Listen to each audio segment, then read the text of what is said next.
చాయ్ వాలా నుంచి సీఎంగా, సీఎం నుండి పీఎంగా నరేంద్ర మోదీ రాజకీయ ప్రస్థానం ఎలా సాగింది? మోడీని తిరుగులేని రాజకీయ శక్తిగా ఎదిగేలా ఏ అంశాలు పనిచేశాయి? 3 సార్లు పీఎంగా మోదీ సాధించింది ఏంటి? ప్రపంచ దేశాల్లో ఆయనకున్న గుర్తింపేంటి? నరేంద్ర మోదీ పూర్తి రాజకీయ విశ్లేషణ మీకోసం.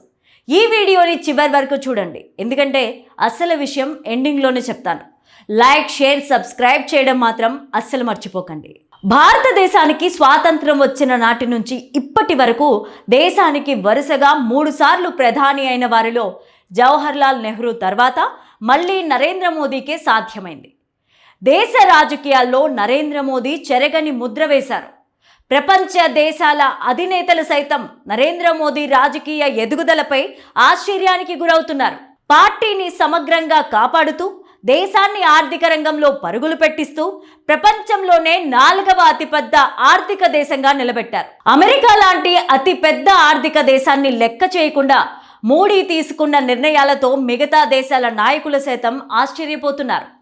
తన 75 ఏళ్ల రాజకీయ పరిజ్ఞానంతో భారతదేశాన్ని తిరుగులేని శక్తిగా మారుస్తున్నారు.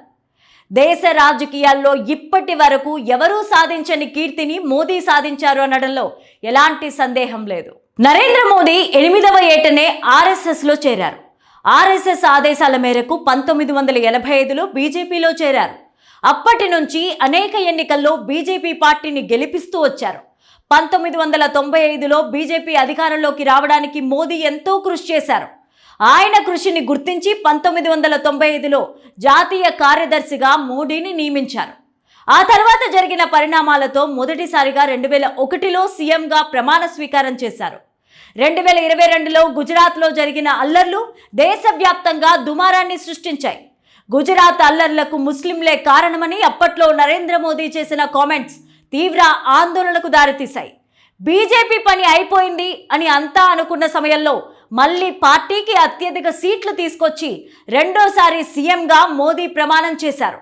దాదాపు 13 ఏళ్ల పాటు గుజరాత్ సీఎంగా పనిచేసి ఆ రాష్ట్రాన్ని దేశానికే రోల్ మోడల్గా తీర్చిదిద్దారు. ఆ తర్వాత 2014 నుంచి పూర్తి స్థాయి దేశ రాజకీయాల్లోకి వెళ్ళిపోయారు. 2014లో మొదటిసారి ప్రధానమంత్రిగా నరేంద్ర మోదీ బాధ్యతలు చేపట్టారు. 2014 నుంచి 2019 వరకు ఎన్నో పథకాలను ప్రారంభించారు. స్వచ్ఛ భారత్, ప్రధానమంత్రి ఉజ్వల యోజన, ఆయుష్మాన్ భారత్, బేటీ పడావో, బేటీ బచావో వంటి సంక్షేమ పథకాలు బీజేపీ ప్రభుత్వానికి ఎంతో కలిసొచ్చాయి. 2016లో నోట్ల రద్దు నిర్ణయంతో నల్లధనం దాచుకున్న వారి గుండెల్లో గుబులు పుట్టించారు. ఆ నిర్ణయంతో డిజిటల్ లావాదేవీలు పెరిగి దేశం ఆర్థికంగా పురోగతిని సాధిస్తూ వచ్చింది.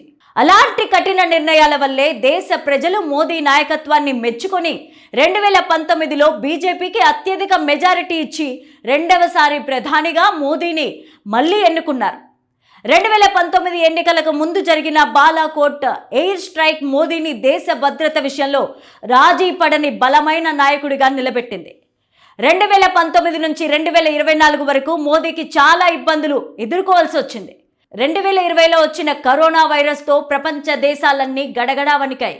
ఒక్కసారిగా ఆర్థికంగా చాలా దేశాలు విలువెల్లాడాయి. కానీ అలాంటి సమయంలోనూ దేశ ప్రజలకు ధైర్యాన్ని ఇస్తూ ఉచిత వ్యాక్సిన్ అందించి ఎంతో మంది పేదల హృదయాల్లో దేవుడిగా నిలిచాడు. వివిధ దేశాలకు ఉచితంగా వ్యాక్సిన్ పంపిణీ చేసి ప్రపంచ దేశాల్లో మన దేశ కీర్తిని చాటాడు. మోడీ చరిస్మాతోనే 2024లో మళ్ళీ బీజేపీ ప్రభుత్వం అధికారంలోకి వచ్చింది. 2019 బాలాకోట్ స్ట్రైక్, ఆర్టికల్ 360 రద్దు, అయోధ్య రామ మందిర నిర్మాణం వంటి అంశాలు మోడీ 3వసారి ప్రధాని అయ్యేందుకు కలిసొచ్చిన అంశాలు. బలమైన హిందుత్వ ఓటు బ్యాంకు కలిగి ఉండడమే ఆయనను తిరుగులేని రాజకీయ శక్తిగా ఎదిగేలా చేసింది. ఎన్నికలకు ముందు పాకిస్తాన్తో యుద్ధం చేసి హిందువులను రెచ్చగొట్టడం, మతాల కులాల మధ్య చిచ్చు పెట్టడం లాంటివి చేసి బీజేపీ అధికారంలోకి వస్తుందని ప్రతిపక్షాలు విమర్శలు చేస్తుంటాయి. కానీ ఫైనల్గా మోడీ చరిస్మానే బీజేపీ ప్రభుత్వాన్ని 3 సార్లు అధికారంలోకి తీసుకొచ్చేలా చేసింది. 2024లో ఆపరేషన్ సింధూర్ పేరుతో జరిగిన దాడులతో ప్రపంచ దేశాలు సైతం మన దేశాన్ని చూసి నివ్వెరపోయేలాగా చేశాయి. మోడీ నాయకత్వం పట్ల పలు దేశాల నాయకులు సైతం హర్షం వ్యక్తం చేశారు. 75 తర్వాత రాజకీయాల్లో ఎలాంటి పదవులు కొనసాగకూడదు అనే ఆర్ఎస్ఎస్ నిర్ణయాన్ని కూడా పక్కకు పెట్టి మోడీ నాయకత్వాన్ని బీజేపీ నేతలు కోరుకుంటున్నారు. సీఎం నుంచి పీఎం దాకా మోడీ రాజకీయ ఎదుగుదల ఎంతో మందికి స్ఫూర్తిదాయకం. 4 సార్లు సీఎంగా 3 సార్లు ప్రధానమంత్రిగా దేశానికి విశ్రాంతి విరామం లేకుండా సేవలందిస్తూ వస్తున్నారు. ఇన్నేళ్ల రాజకీయ ప్రస్థానంలో తనకంటూ ఎలాంటి ఆస్తులు సంపాదించుకోకుండా సాధారణ జీవితం గడుపుతూ నిస్వార్థ రాజకీయ నేతగా పేరు గడించారు.